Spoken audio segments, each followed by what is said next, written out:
जीवन का एक एक क्षण महत्वपूर्ण है और इसका सदुपयोग करना निहायत ज़रूरी है। हम कितना सदुपयोग करते हैं ये हमारे मस्तिष्क की कैपेसिटी के ऊपर, हमारे मस्तिष्क की दिशा के ऊपर और हमारी मस्तिष्क की दशा के ऊपर निर्भर करता है।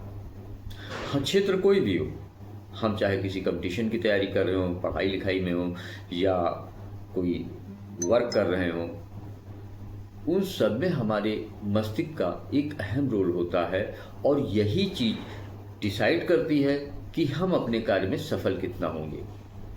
अगर कहीं कोई न्यूनता है, किसी प्रकार की अरुचि है अपने कार्य के प्रति लेकिन करना ज़रूरी है, किसी प्रकार की समस्या है अपने कंपटीशन की तैयारी में लेकिन करना ज़रूरी है, तो वहाँ पर हम न्यूरोप्लास्टिसिटी का सहयोग ले सकते हैं और उसका भरपूर लाभ उठा सकते हैं। मित्रों, मैं राघवेंद्र पांडे आप सभी का आज के इस कार्यक्रम में स्वागत करता हूं और आप सभी से विनम्र निवेदन है कि अगर पहली बार इस चैनल पर आए हैं तो चैनल को सब्सक्राइब जरूर कर लें और अगर वीडियो अच्छी लगी तो इसे अपने दोस्तों में शेयर भी जरूर करें। जैसा कि आप सभी जान चुके हैं कि आज की चर्चा इस दुनिया की सबसे महान और पावरफुल विद्या पर है, जो कि हमारे पूरे जीवन को बदलने की ताकत रखती है और सफलता के सभी सोपान चखाने की ताकत रखती है। उसके विषय में चर्चा होगी, न्यूरोप्लास्टिसिटी। न्यूरोप्लास्टिसिटी को पूरी तरीके से समझने के पहले हमें यह समझना चाहिए कि हमारे जीवन में भावना का बड़ा महत्व है। जो हम भावना ग्रहण करते हैं, जो हम आसपास के वातावरण से हमारा मस्तिष्क प्रभावित होता है, या देखकर, सुनकर या पढ़कर कोई चीज़ हमारा मस्तिष्क प्रभावित होता है, और वो भावनाएं जो हम ग्रहण करते हैं उनका बहुत बड़ा रोल है। और वो भावनाएं कैसी भी हो सकती हैं, नकारात्मक भी हो सकती हैं, सकारात्मक भी हो सकती हैं, हमारे उत्साह को बढ़ाने वाली भी हो सकती हैं और हमारे उत्साह को कम करने वाली भी हो सकती हैं। और ये सारी भावनाएं जाती हैं हमारे हाइपोथैलेमस में, और हमारा हाइपोथैलेमस उन चीज़ों को विचार कर, अगर वो अच्छी चीज़ें हैं तो उनका रिएक्शन सेरेब्रम को भेजता है और वहाँ से फिर जब ज़्यादा मात्रा में वो ये सूचनाएं देता है सेरेब्रम को, तो वहाँ से फिर हार्मोन्स रिलीज होते हैं, जो कि अगर अच्छी बातें हैं तो हमें खुशी देते हैं और अगर नकारात्मक बातें हैं तो वो हमें तकलीफ देते हैं, हमारा अवसाद बढ़ाते हैं, हमारी चिंता बढ़ाते हैं। आइए अब समझते हैं कि आखिर न्यूरोप्लास्टिसिटी काम कैसे करता है और इसका उपयोग कैसे कर सकते हैं। जब कोई चीज़, कोई भी विषय वस्तु, कोई भी भावना जब हमारे सबकॉन्शियस माइंड में डाली जाती है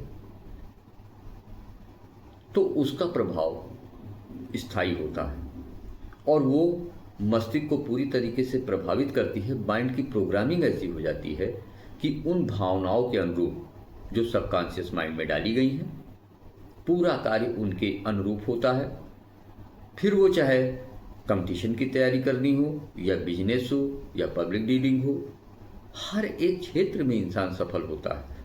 तो न्यूरोप्लास्टिसिटी को इस्तेमाल करने के लिए, इसका उपयोग करने के लिए सबसे बढ़िया तरीका है कि सबसे पहले हम अपने कॉन्शियस माइंड को खाली करें बिल्कुल, और सब कॉन्शियस माइंड को एक्टिव करें।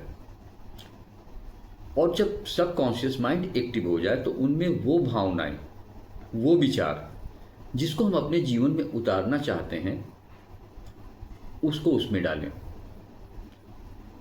और जब हम ऐसा कर लेते हैं तो वो चीज़ें जब हमारे सबकॉन्शियस माइंड द्वारा हमारे माइंड के हाइपोथैलेमस में जाता है तो उसके द्वारा भेजी गई सूचनाएं सेरेब्रम को फिर वो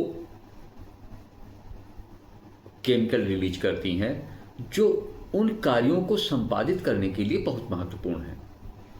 जैसे किसी की पढ़ाई में अरुचि है या कंपटीशन की तैयारी टफ है, याद नहीं हो रही है कोई चीज़ें या समझने में कठिनाई आ रही है, वहाँ पर हम ऐसी भावनाओं को अपने सबकॉन्शियस माइंड में डाल सकते हैं और उसके द्वारा न्यूरोप्लास्टिसिटी का फ़ायदा उठा सकते हैं।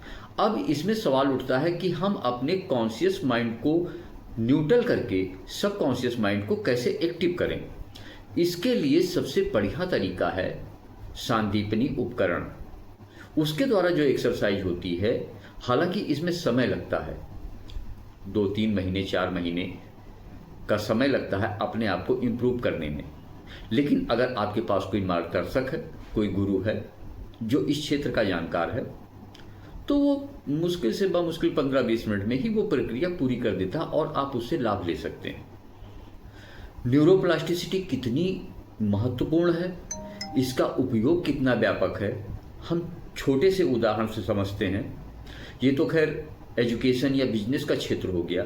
सबसे ज़्यादा कष्ट इंसान को तब आता है जब रिलेशनशिप में प्रॉब्लम आती है, जब रिलेशनशिप टूटता है। जब तक अच्छा चलता है तो उसका मस्तिष्क उन हार्मोन्स को प्रोड्यूस करता है जो उसकी खुशियां बढ़ाते हैं, और जब ये टूटता है तो जब हार्मोनल डिसबैलेंस होता है तो तमाम तरीके के रोग घेर लेते हैं। सर्वाइकल स्पेंडिलाइटिस पेन, चिंता, तनाव, भूख का ना लगना, नींद का ना आना, रात रात भर जागना, अकेले पड़े रहना, सबसे अलग थलग रहना, ये सारे लक्षण उत्पन्न होने लगते हैं। और यहाँ पर मैं बताऊँ आपको कि इसके लिए कोई भी दवा, कोई भी सहानुभूति कार्य नहीं करती है। अगर यहाँ पर कोई चीज़ कार्य करती है तो वो केवल न्यूरोप्लास्टिसिटी। ये भाग 2 है, भाग 1 भी आप देख लीजिएगा, अगर ना देखे हो तो आपको पूरी जानकारी मिल जाएगी। तो इस तरीके से अगर हम अपने कॉन्शियस माइंड को न्यूट्रल करके सब कॉन्शियस माइंड को एक्टिव कर लें और उनमें उन भावनाओं को भर दें, तो हम इस विषय में पूरा लाभ ले सकते हैं। और सांदीपनी उपकरण का प्रयोग के लिए और भी वीडियो पड़ी हुई हैं, वहां जाकर इसका प्रयोग कैसे किया जाता है इसको आप देख सकते हैं। मिलते हैं फिर अगले ज्ञानवर्धक वीडियो में, तब तक के लिए जय हिंद।